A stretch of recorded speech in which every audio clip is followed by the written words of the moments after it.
बुद्धिलाल नाम का एक दूध वाला था जो अपनी पत्नी के साथ छोटे से घर में रहता था। वो हर दिन सुबह पास के शहर में जाकर दूध बेचने जाता था। उसका परिवार फिर भी गरीब ही था। खाने के लिए खाना, रहने के लिए घर और पहनने के लिए कपड़े तो उनके पास थे, लेकिन ऐशो आराम की जिंदगी के लिए उनके पास पैसे नहीं थे। बुद्धिलाल की पत्नी एक बहुत ही संतुष्ट महिला थी। उनके पास जो था वो उससे बहुत खुश थी, लेकिन बुद्धिलाल अपनी इस जिंदगी से खुश नहीं था। वो ज्यादा पैसे कमाना चाहता था। बुद्धिलाल हमेशा अपनी पत्नी से इस बारे में शिकायतें करता रहता था। हम कितने गरीब हैं, क्या हमारे पास कभी पैसा नहीं आएगा? मैं आराम की जिंदगी जीना चाहता हूँ, तुम कुछ तो सुझाव दो। आप हमेशा ऐसी ही बात करते रहते हैं। क्या कमी है हमारे पास? खाना, कपड़े, घर सब कुछ तो है। इतना सब होकर भी हम कुछ पैसे बचा ही लेते हैं। आपको आपका दिमाग शांत करने की जरूरत है। आप बड़े बुजुर्गों से बात करिए और उनकी सलाह लीजिए। अरे तुम भी, मैं जानता हूँ बड़े बुजुर्गों की सलाह, लेकिन मैं कुछ तो जरूर करूंगा। ज्यादा पैसे कमाने की बात बुद्धिलाल को हमेशा परेशान करती रही। वो उसके अलावा कुछ सोच ही नहीं पा रहा था। एक दिन बुद्धिलाल हर दिन की तरह दूध बेचने जा रहा था। दूसरे गांव जाने के लिए उसे नदी पार करनी पड़ती थी। वो ज्यादा पैसे कमाने के बारे में सोचते हुए जा रहा था। नदी पर आकर वो थोड़ा रुक गया। उसके दिमाग में एक तरकीब आई। क्यों ना मैं दूध में थोड़ा पानी मिला दूं? किसी को पता नहीं चलेगा और मेरे पास दूध की मात्रा भी बढ़ जाएगी। इस तरह मैं ज्यादा पैसे कमा सकता हूँ। उसने नदी का पानी दूध में मिला दिया और बेचने चला गया। दूध की मात्रा बढ़ जाने से वो आज ज्यादा लोगों को अपना दूध बेच पाया। इससे उसे मुनाफा भी ज्यादा मिल गया। अधिक पैसे लेकर वो घर वापस आ गया। उसके चेहरे की खुशी छुपाई नहीं जा रही थी।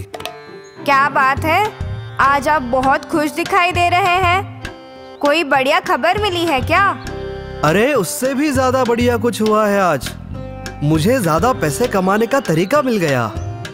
ओफो, सारा टाइम ज्यादा पैसों की ही बात किया करते हैं आप।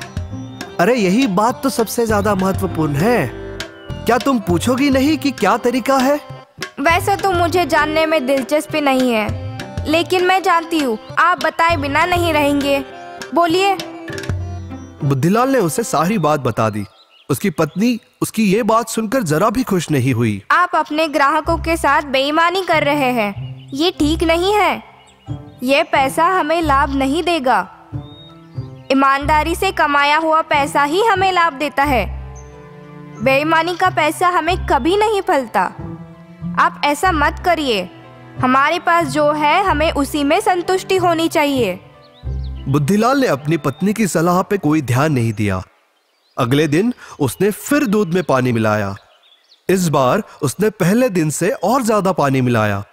इस तरह बुद्धिलाल ने खूब पैसा कमाया। एक दिन अपना सारा धन लेकर वो शहर की ओर निकला। इन पैसों से मैं अपने लिए नए चमचमाते हुए कपड़े लूंगा और अपनी पत्नी के लिए खूब सारे गहने लूंगा। ये सोचते सोचते वो जंगल पहुंचा।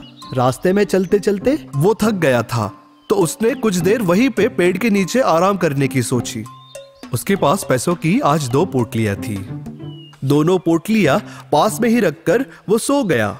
जब वो सो रहा था तो एक बंदर वहां आया और उसकी दोनों पोटली लेके पेड़ पे चढ़ गया।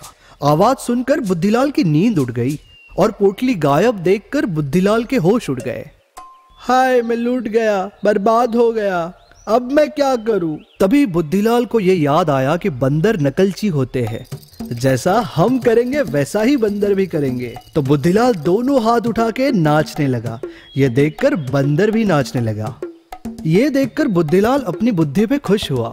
ये सोचते हुए बुद्धिलाल ने एक पत्थर उठाकर बंदर की ओर फेंका। बंदर को गुस्सा आया और उसने भी बहुत जोर से पोटलियां बुद्धिलाल की ओर फेंक दी, किंतु वो बुद्धिलाल की जगह ठीक उसके पीछे नदी में जाकर गिरी। वहां पे एक बड़ा मगरमच्छ था। बुद्धिलाल ये नजारा देखता ही रह गया। वो वहां खड़े खड़े सोचता ही रह गया। वो कुछ नहीं कर सकता था। उसने एक पोटली उठाई और घर की ओर जाने लगा। उसके दिमाग में उसकी पत्नी की बात आई। बेईमानी का पैसा हमें कभी नहीं फलता। उसे एहसास हुआ कि उसकी पत्नी सही थी और वो गलत। ईमानदारी से कमाया हुआ पैसा ही हमें फल दे सकता है। उसने घर आकर अपनी पत्नी को सारी बात बताई और उससे क्षमा भी मांगी। उसकी पत्नी बहुत खुश हुई। मेरे दिमाग में और एक उपाय आया है। क्या? अब कैसा उपाय? डरो मत, मैंने जिन ग्राहकों के साथ बेईमानी करी है मैं उन्हें कल दुगना दूध दूंगा, लेकिन उनसे पैसे नहीं लूंगा। इस तरह मैं अपनी गलती का पश्चाताप कर सकता हूँ।